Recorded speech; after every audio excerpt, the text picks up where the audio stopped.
Assalamualaikum warahmatullahi wabarakatuh. Salam sehat, salam baku dapa, subajau. Halo semuanya, perkenalkan nama saya Rahmatullah Ade. Saya merupakan peserta Latsar CPNS Kemenkes batch 3 angkatan ke-9 BPPK Makassar. Pada kesempatan kali ini saya akan membagikan pengalaman saya mengikuti Latsar hari kedua. Pada hari kedua ini, seperti biasa saya bangun di jam 5 pagi, kemudian dilanjutkan dengan sholat subuh. Setelah selesai sholat subuh, saya mengikuti kultum pagi bersama dengan teman-teman muslim lainnya. Pada kultum kali ini, materi yang dibawakan oleh pemateri adalah berjudul Sya'ban, Gerbang Refleksi Menuju Kemenangan Ramadan. Pemateri menyampaikan bahwa Sya'ban merupakan bulan yang sering terlupakan karena letaknya terhimpit antara dua bulan, yakni bulan Ramadan dan bulan Rajab. Tapi sekalipun sering terlupakan, bulan Rajab ini memiliki keutamaan dan keutamaan tersendiri di mata Rasulullah SAW, di mana Rasulullah sendiri menyampaikan bahwa bulan Rajab merupakan bulan diangkatnya amal perbuatan umat Islam kepada Allah Subhanahu wa Ta'ala. Selain itu, bulan Rajab juga memiliki keutamaan yang diantaranya terdiri dari satu, bulan ini merupakan bulan diauditnya amal dan niatan manusia. Yang kedua, melatih konsistensi kita sebelum kita menuju ke Ramadan, di mana kita konsistensi untuk istiqomah dan terus beribadah kepada Allah. Yang ketiga, membersihkan hati dari penyakit sosial, karena sebelum menuju bulan Ramadan kita secara otomatis harus membersihkan hati, jiwa, dan pikiran kita dari segala keburukan berkaitan dengan manusia lainnya. Selain itu, Sya'ban juga merupakan bulan yang harus bisa kita manfaatkan sebagai ajang pemanasan spiritual kita sebelum menjemput bulan Ramadan.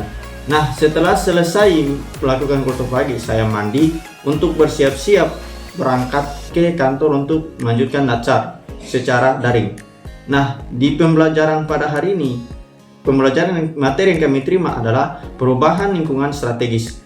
Pada materi ini, kami diharapkan untuk dapat meningkatkan kemampuan berpikir kritis agar kami dapat menyesuaikan dengan segala bentuk perubahan lingkungan strategis yang terjadi ke depannya. Seperti yang kita ketahui bersama, dunia saat ini bukan lagi dunia yang sebelumnya, karena dunia saat ini menuntut serba cepat, instan, dan juga bagaimana menghasilkan pelayanan yang optimal kepada masyarakat.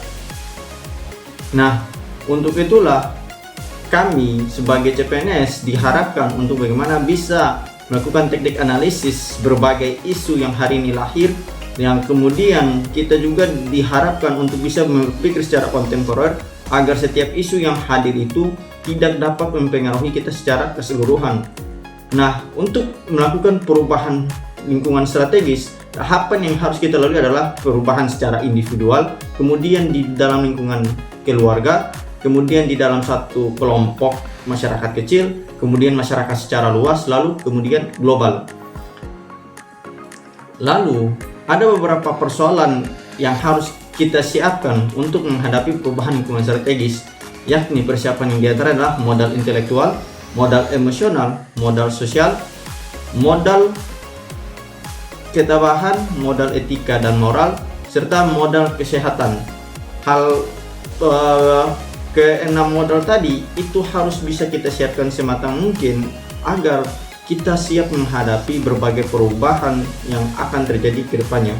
Dan isu-isu yang sering kita hadapi di dunia saat ini di antara lain adalah korupsi, narkoba, kemudian terorisme dan radikalisme, kemudian ada yang namanya money laundry, kemudian proxy wars, hate speech, dan lain sebagainya.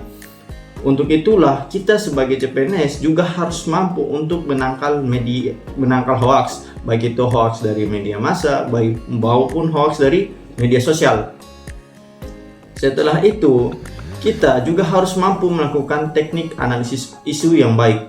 Untuk teknik analisis isu sendiri, hal yang bisa kita lakukan adalah dengan memperhatikan 3 kemampuan utama untuk dapat mengidentifikasi dan juga menetapkan satu isu, yakni environmental scanning atau proses mengamati pada lingkungan sekitar, kemudian problem solving, cara untuk menyelesaikan sebuah isu, dan juga berpikir analisis untuk dapat meruntutkan berbagai persoalan yang hari ini lahir di lingkungan masyarakat.